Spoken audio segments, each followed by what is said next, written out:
Күн қырдан асып көкшоқының үстіне жайғасты. Әлден соң көкжиекке қарай ығысып, нұры шоқтана күлгін тартты. Айналаға қоңыр көлеңке түсіп келе жатты. Тоғай қалың тұман құрсауында қалғандай қалтырай бастады. Жағалауда асыр салып ойнап жүрген балалар әлдеқашан үйлеріне қайтып кетіпті. Тоғай ішінен сыбдыр естіледі. Қалып кеткен сиыр әлде ешкім екен. Қоңырқай көлеңке төңірекке түгел құлаздар қорқынышта әкеле жатты. Тек өзен ғана ештеңені елең етпей, өзінің сылқ-сылқ күлкісімен баяу ағып жатыр. Табиғат та, адамдар да өзгереді. Өзен ғана өз үнін жоғалтпайды екен, деді Болатбек. Қандай ғажап, сіз философ емессіз бе? Қайдан? Әдемі айттыңыз ғой. Тылсым табиғат құшағында отырып, әдемі сөйлемеу мүмкін бе? Меңсұлу рас айтасыз дегендей басын изеп қойды. Кеш түсті. Күн батты. Сен үйіңе қайтпаушы ма едің деп сұрады Болатбек. Иә, қайтам ғой. Бірақ қыз асыққан жоқ. Болатбек екеуі тастан тасқа секіріп ойнаған су сыбдырын тыңдап тұрды. Енді мен қайта берейін, деді Меңсұлу. Иә, қайта ғой, үйіңдегілер де іздеп жатқан шығар. Меңсұлу жігітке қолын бұлғап, жүгіре басып тоғайдан шығып бара жатты. Болатбек орнынан тапжылған жоқ. Меңсұлу тоғайдан шыға артына бұрылып қарады. Суға қарап телміріп отырған жігітті көріп, іші уылжығандай болды. Неге үйіне қайтпайды? Әлде маған өтірік айтты ма екен деп ойлады. Жұмбақ жігіт көзден таса болғанша, жүрегі құрғыр алас ұрып, тарсылдаумен болды. Енді сәл бөгелгенімде, бәлкім ол мені де бұдан әрі ойлағысы келмеді.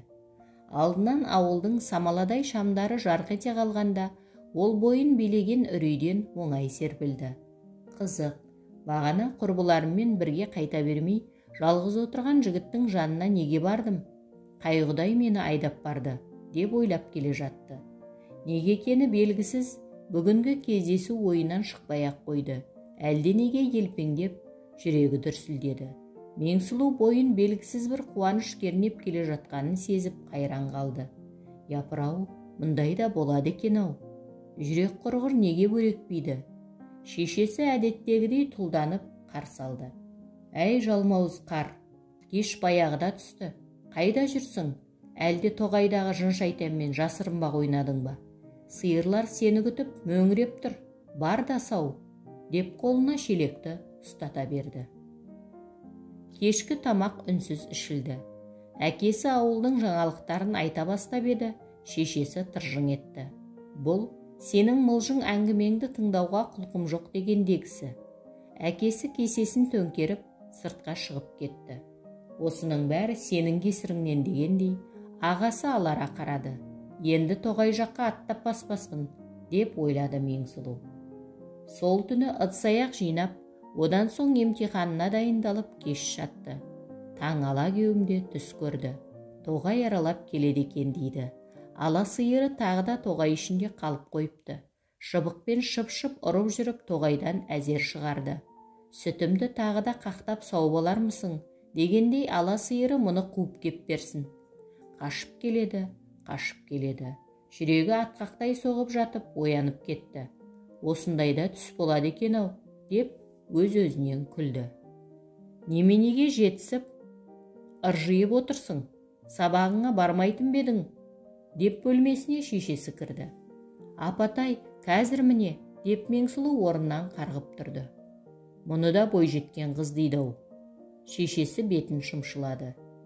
Түс түлкінің тезегі болмай шықты. Ала сиыр тағы да өрістен қайтпай жатыр. Ағасы жұмысынан оралмаған, інілері ойнап кеткен. Сіңілсі болса да титімдей ғана. Ала сиырды тауып кел, қарасаң келгір, осы сиырақ тоймайды екен, деп шешесі қолына көкшібық ұстатты. Ол өзіне таныс соқпақпен тоғай ішінде келе жатты. Өзен момақан күйінде бір қалыпты ағып жатыр. Ойын қызығына берілген ауыл балалары судан шықпапты. Өзеннің түйетаулау жерінде балалар бір-біріне су шашып ойнап жүр. Кенет ол кешегі орындықта өзенге тапжылмай қарап отырған бетперделі жігітті көріп, іркіліп қалды. Қаққан қазықтай қатып қалыпты. Қап, аяруды ерте шықпағаным-ай, деп ойлады. Меңсұлу тұнжыр томсарып келе жатты. Ол шаруаның бар азабы өзінің ғана қабырғасына батып жүргендей ауыр күрсінді. Неге күрсінесің? Ту сыртынан шыққан үнге селк етті. Болатбек екен. Аға, әлі отырсыз ба? Отырмағанда қайда барамын? Үйіңізге қайтпаймысыз? Оған әлі ертерек. Қараңғы түсіп кетеді ғой. Маған сол қараңғысы керек қой. Жұртты шошындырып қайтемін. Меңсұлу жігіт отырған орындыққа барып жайғасты. Болатбекке қолын ұсынды.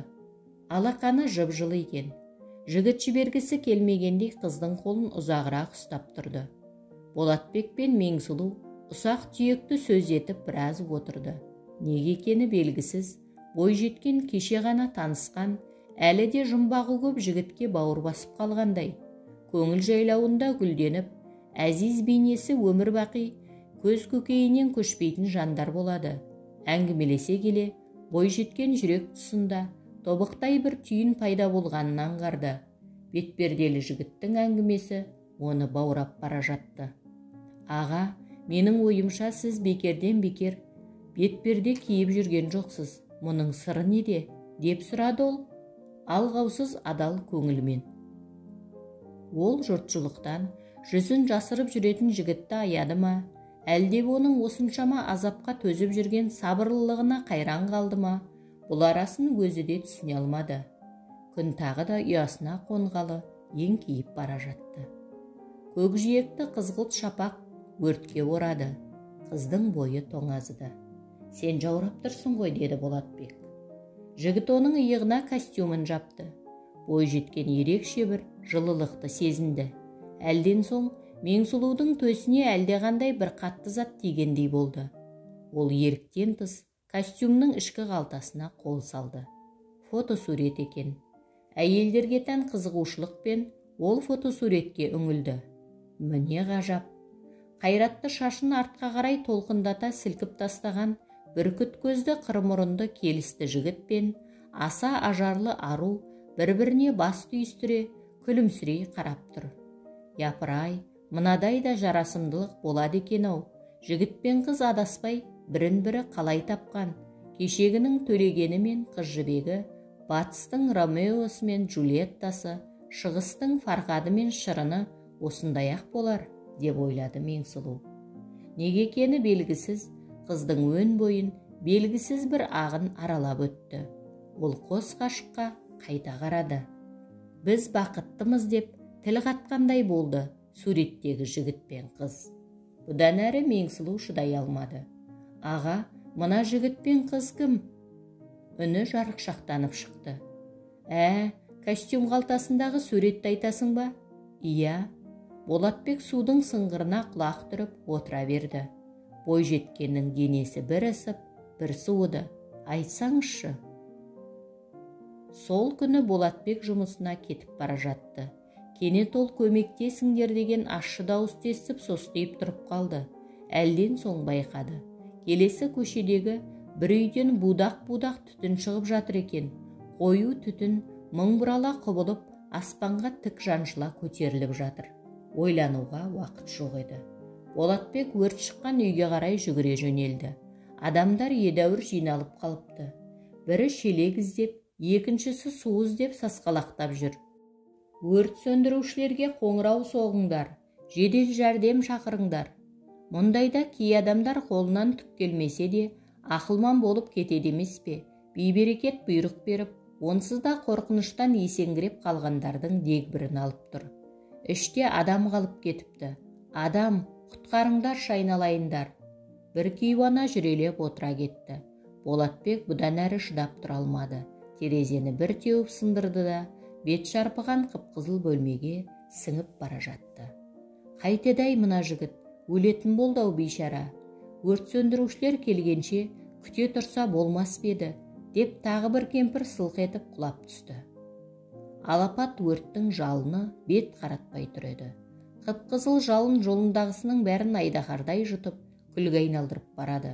Оның үстіне ащы түтін тұншықтырып, көзді ашытып, түк көрсетпей тастады. Болатбек айналасынан ештеңе көре алмады. От оранған бөлмеге кіруін кіріп алып, не істеп не қойғанын өзі де түсінбеді. Кенет оның құлағына көрші бөлмеден жылаған сәбидің үні естілді. Ол өтті жарып өтіп, сол бөлмеге ұмтылды. 3-4 жастағы сәби бір бұрышта бүк түсіп жатыр. Болатбек қолына іліккен көрпемен сәбиді орады да терезеге қарай жан ұшыра жүгірді. Ғажайыптың өзі осындайда пайда бола кетеді емес пе? Ол қып-қызыл отты тағы да жарып өтті. Сәбиді сыртта тосып тұрған адамдардың қолына ұстата салған ол аждаһа жалдың аузына тағы да сүңгіп кетті. Түкпірдегі бөлмеде тағы бір жанның қалып қойғанын ол әлде бір түйсікпен сезген еді. Расында сол шетте түтінге тұншыққан бойжеткен талып жатқан болатын.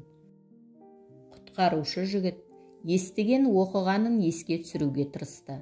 Мұндайда өрт құшағындағы бөлмеде қалып кеткен адамды суға шыланған көрпешемен орап алса, оған көп зиян келмейді.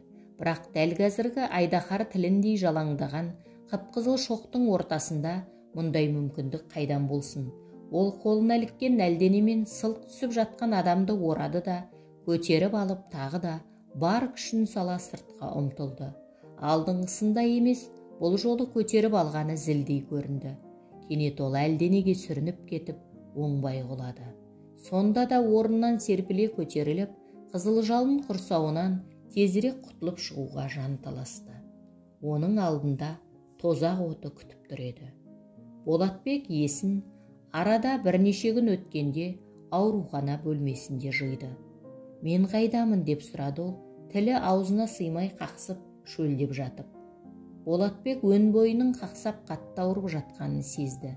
Бет-аузын дәкемен орап тастапты. Аға, Аллаға шүкіршілік етіңіз, су ішерлігіңіз бар екен, аман қалдыңыз деген мейірбикенің жұмсақ үні алыстан талып естілгендей болды. Ауру төсегіне таңылған жігіт тағы да есінен танып қалды. Азапты да ауыр күндер тасбақа табандап тұрып алды. Арада бір айдай уақыт өткенде оған бір бойжеткен келді. Қолында шағын пакеті бар. Бұл өзі құтқарып қалған Жанерке болатын. Аға, деді ол даусы дірілдеп, мен сізге қарыздармын. Өмірімді сақтап қалдыңыз. Қарыздар емессің қалқам. Мұны әркім ақ жасар еді. Азаматтық борышымыз ғой. Осындайда бір-бірімізге қол ұшын бермесек, қашан береміз? Келгеніңе рахмет. Қыз көп бөгелмеді. Тезірек сауығып кетіңіз аға, тағы да келем ғой. Әуре болмай-ақ қой айналайын, өміріңді сақта. Бойжеткен тіл қатқан жоқ.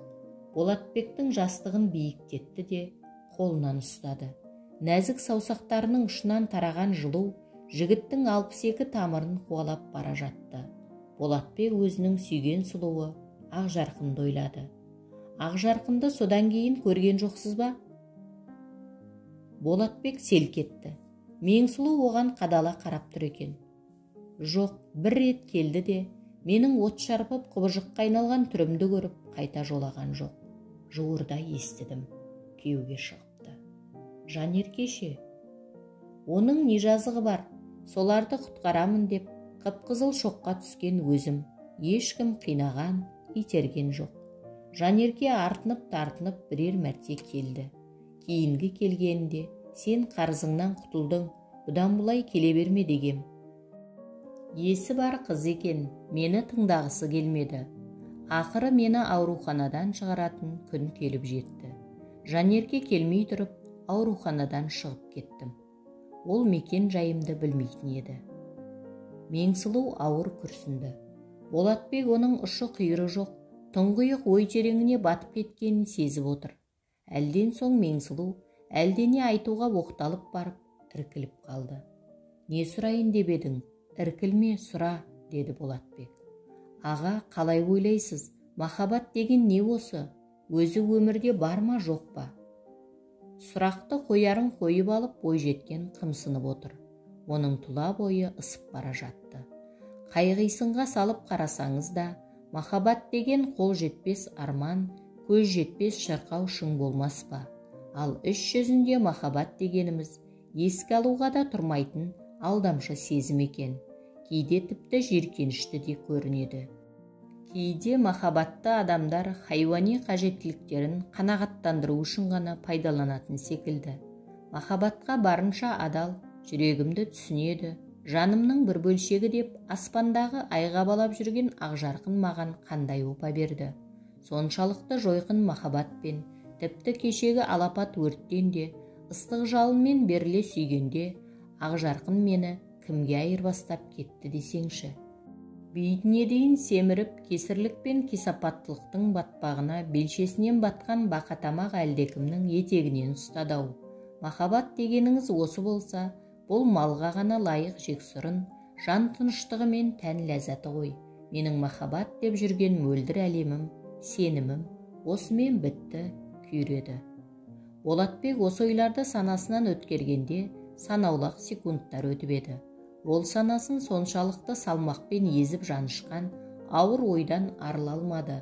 Былыққан өмірдің бітіспес ылаңы оған тағы қандай сыйын ұсынар екен. Маңайға аспаннан қарақошқыл көлеңке салбырап түсіп келе жатты. Меңсұлу мұңға батып ұзақ отырды. Жігітті жұбатарлық сөз таппады. Сен үйіңе қайтпайтын бедің? Иә, солай екен-ау, қайтайын. Ендеше сау бол. Сіз де сау болыңыз. Ертеңде келесіз бе? Келейін бе? Әрине. Қыз тоғай ішіндегі сиыр соқпақпен жүгіре жөнелді. Осы кезде жерге тырс-тырс етіп тамшы таба бастады. Өзен суына түскен бұршақтай тамшылар секектей жөнелді. Су бетінде шоршып, түрлі өрнек салған тамшылар талдырмаш қыздың үркек көңіліне жұбаныш сыйлағанымен көркем көрініс көкірегіне таяныш бола алмады. Бойжеткен жігіттен ұзай беріп, құмыға жылап жіберді. Ол Болатбек жайлы ойлады. Оның аянышты өмірі, баянсыз махаббаты, алдағы бұлыңғыр өмірі жанын жегідей жеді. Жігіттің бастан кешкен оқиғаларын ойлаған сайын өмірдің мәнін, түнде сан құбылып ерекше сұлулығымен, сиқырымен өзіне шақырып тұратын махаббат деген әлемнің мыңғатпарлы құпия мен жұмбаққа толы болатынын, қысқа ғұмырдың күреске толы екенін түсіне бастағандай. Бүгін ертең аттестат алып, үлкен өмірге енді ғана қадам аттамақ болып тұрғанына қарамастан, бойжеткен өзін өмірдің басқа есігінен аттағандай сезінді. Өзен жағалауында олар жиі кездесіп қалып жүрді. Меңсұлудың жігітке бауыр басып қалғаны сондай, кейде үйіне қайтпай, Болатбектің әңгімесін тыңдап отыра бергісі келетін. Енді біз қоштасамыз, деді бірде Болатбек күтпеген жерден. Меңсұлу аңтарылып тұрып қалды. Екідай сезімге беріліп кеткен ол әлден соң есін жиып, сіз қайда кетпексіз деп сұрады. Бетіме пластикалық ота жасату үшін кезегімді күтіп жүредім. Міне соның хабары да келді. Жуырда шетелге ұшамын, деді Болатбек. Мұндайда не айту керек екенін Меңсұлу әкесінен талай естіген. Ақ жол тілеймін, ем шипалы болсын. Рахмет айналайын, сен де армандаған оқуыңа түс, тілектеспін. Қыз қимастық сезіммен жігітке ұзақ қарады. Болатбек бұл бір жігіттердің қатарынан еместі. Ол бойжеткеннің бойындағы алақұйын арпалыс сезімді бірден ақ сезді. Суретімді көрдің ғой, сол қалпыма қайта келемін. Сосын қызметіме кірісемін, деді толқып. Мына өзен жағалауы сізді іздейтін болады, деді Меңсұлу. Жабығып жүргенімде жаныма жылау болған жағалауды қалай ұмытамын? Келіп тұрамын ғой. Жағалауды табасыз-ау, ал мені ше? Меңсұлу бұл ойын ашық айта алмады. Тұнжыр көзіне терең мұң ұялапты. Әуежайда Болатбектің қалта телефонына дың етіп хабарлама келіп түсті. Меңсұлу екен. Аға, маған бір ғана сұлулық жетеді. Ол сіздің жан сұлулығыңыз. Болатбектің алабұртқан көңілі орнына түсіп, көкке көтеріңкі күймен көтерілді. Әңгіменің авторы Сабырбек Олжабай.